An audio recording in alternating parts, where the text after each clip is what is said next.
I never found out who was living under my cabin. I never believed in ghost stories. Even now, I don't think what happened to me had anything to do with ghosts. 5 years ago, I rented a small cabin in northern Montana for a week. I had just gone through a breakup and wanted silence more than anything else. The cabin sat alone beside a narrow lake surrounded by thick pine trees. The nearest neighbor was almost 3 miles away. The owner, an older man named Carl, handed me the keys and said something that sounded more like a joke than a warning. "If you hear knocking after midnight, don't answer it."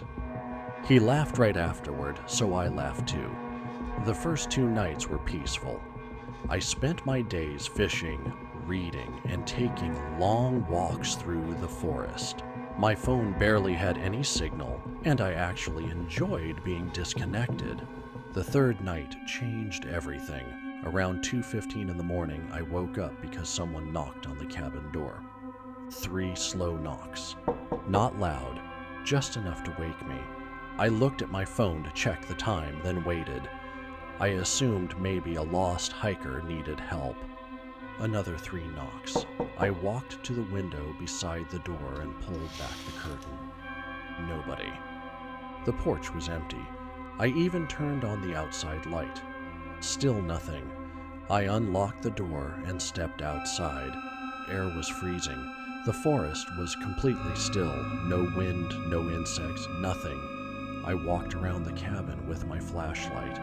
No footprints, no parked cars, no voices, just darkness. I went back inside feeling stupid. About 10 minutes later, 3 more knocks.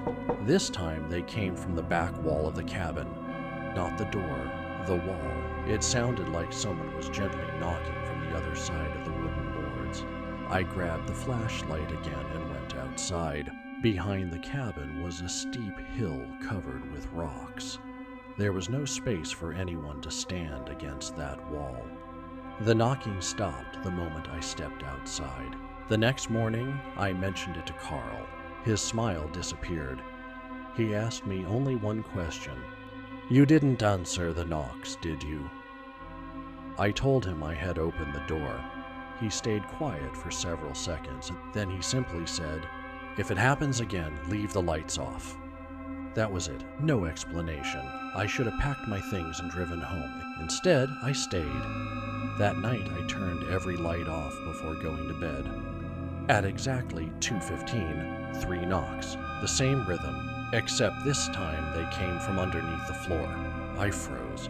The cabin was built on wooden supports about 3 feet above the ground. Something was directly below me.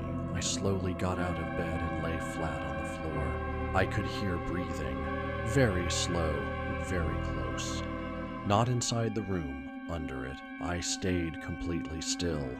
The breathing continued for almost 5 minutes. Then I heard something dragging itself away beneath the cabin. The next morning, I crawled underneath with my flashlight. There wasn't much space, just dirt, rocks, and old support beams. At first, I thought there was nothing unusual. Then I noticed a blanket, folded neatly in one corner. Beside it sat an empty water bottle, a rusted flashlight, and several canned food containers. Someone had been living there very recently. I got out as fast as I could. I called Carl immediately. Instead of sounding surprised, he sighed. He arrived 20 minutes later with another man. Neither of them crawled underneath. Neither of them even looked. Carl simply stared at the cabin for a long time. Finally, he said, "It's gone." I asked what he meant. He ignored the question. The other man climbed into his truck and pulled out a shovel.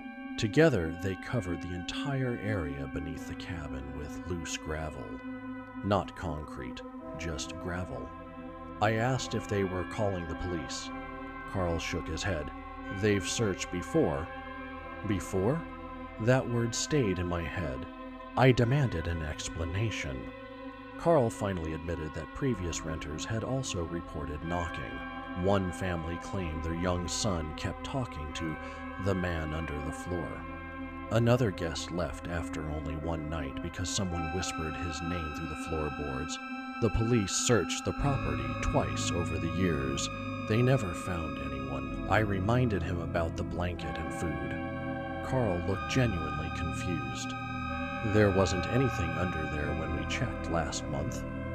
I know what I saw. The blanket, the cans, the water bottle. I wasn't imagining them. I left that afternoon. For months afterward, I couldn't sleep without checking underneath my bed. Eventually, life moved on. Then last winter, I received an envelope with no return address. Inside was a single photograph. It showed the cabin. The picture had clearly been taken from beneath it, looking outward through the support beams. Standing on the porch was me. The date stamped in the corner matched the second night of my stay. Before I ever heard the knocking, someone had been under that cabin watching me long before I knew they were there. I immediately called Carl. The number had been disconnected. After searching online, I found his obituary. He had died almost 8 months before the photograph arrived. I still have that picture locked inside a drawer. Sometimes I take it out, hoping I'll notice something new. Last month, I finally did. There was another person in the photograph, not on the porch, not in the trees, in the dark space beneath the cabin. At first, I thought it was only a shadow. Then I zoomed in. It wasn't looking at me, it was looking directly at the camera, which means whoever took that picture wasn't alone under the cabin.